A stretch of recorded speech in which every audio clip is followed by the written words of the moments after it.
If you've been feeling a strange surge in your chest or moments where your ears burn or your stomach twists and you know that this connection is not over, this isn't someone who ghosted because it's done. This is someone who pulled away because they were overwhelmed. Someone avoidant who left things unfinished. And now, no matter how much logic says it's done, your body knows differently. This first card is about your heart right now. The Hanged Man shows that you're in a place of pause, of suspension. You're feeling this pull, this lingering energy that's not letting you move on fully. It's frustrating because you want clarity, you want to act, but there's this sense that you're in limbo. That's exactly what your heart is experiencing, a mix of longing and patience. Knowing that the action isn't the answer right now, the Hanged Man also asks you to see the situation from a new angle.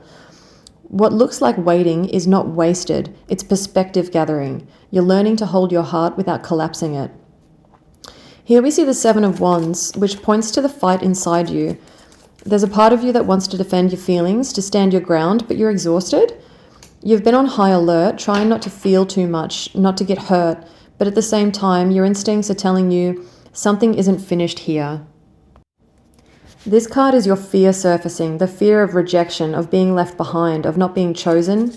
It's that shadow side of attachment, the part that constantly measures every interaction, every silence, every message for signs that they care. You're carrying this weight without even realizing it. The Eight of Swords flips this around though. This is the part of you that sees the bigger picture.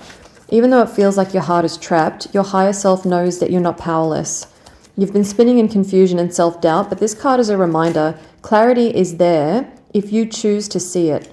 You don't need to chase or force anything in this connection with this person. There's a lesson here in understanding your own boundaries and knowing when to step back. It's subtle, but it's growing inside you, that voice that says, I can feel it, but I do not need to act recklessly. Your path forward, the Nine of Pentacles, is all about grounding yourself. It's about stepping into your independence, your power, and enjoying your own company. Even though this connection is active in your energy, your focus needs to be on stability and self-sufficiency right now. The Nine of Pentacles isn't just about money or luxury, it's about feeling solid and secure inside yourself.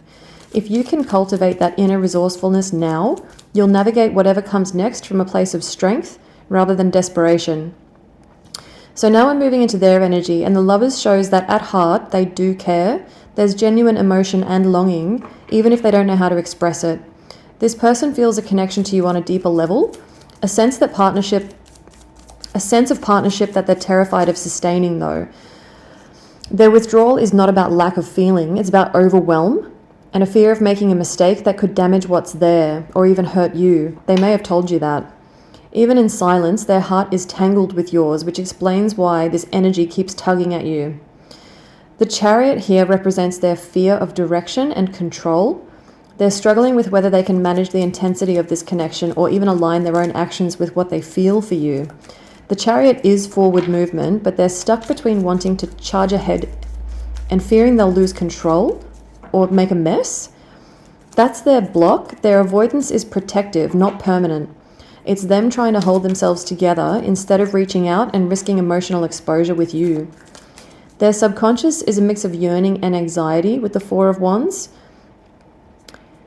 Well, the Four of Wands shows that part of them imagines a future stability, connection, celebration with you, but the Nine of Swords alongside that reminds us that anxiety and fear overwhelm that hope within this person.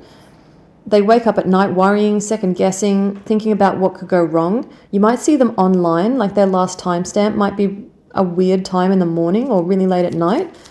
They're emotionally pulled towards you, but their mind is a storm of what-ifs. This is why they can't act decisively right now. They're caught between desire and fear, and their desire is pretty serious with the Four of Wands there. Next, we've got the Two of Wands and the King of Wands. So looking at what they're likely to do, the Two of Wands shows they're considering options. They're thinking about you, thinking about themselves, but haven't committed to action yet.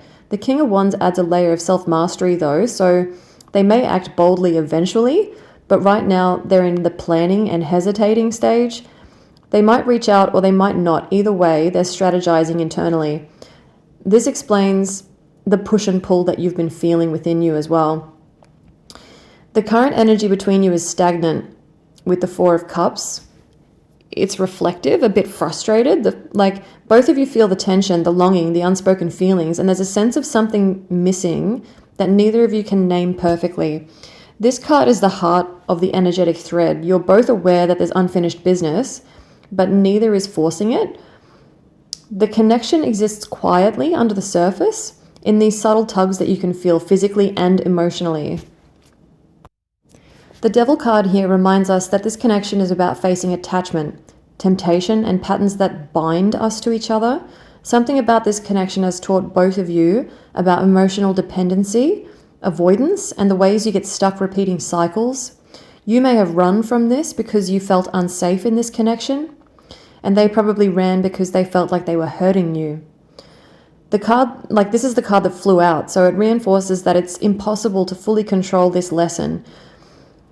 Whatever you call it, it's actively teaching you through this push and pull. This connection is here to illuminate what needs conscious awareness, not to create permanent suffering for either of you.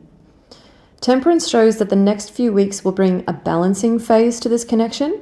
Emotions will settle, perspectives will shift, and the energy will level out. This doesn't guarantee contact, but it's about internal equilibrium. You'll begin to process what's happened and start integrating the lessons of patience and moderation and discernment. You're learning that timing does matter and that balance in your own energy is what will dictate what manifests next. The Hierophant guides you towards structure and inner alignment.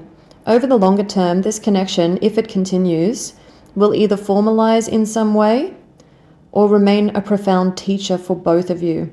Your advice here is to focus on stability, boundaries, and understanding the role of guidance, tradition, and ethics in the way that you interact with this person.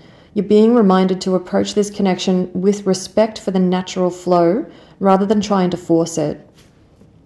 The energy at the bottom of the deck as the Ace of Pentacles signals a fresh opportunity, a new beginning in love, stability, or self-empowerment here. So let me know if this resonated for you in the comments, and I wish you all the best with this.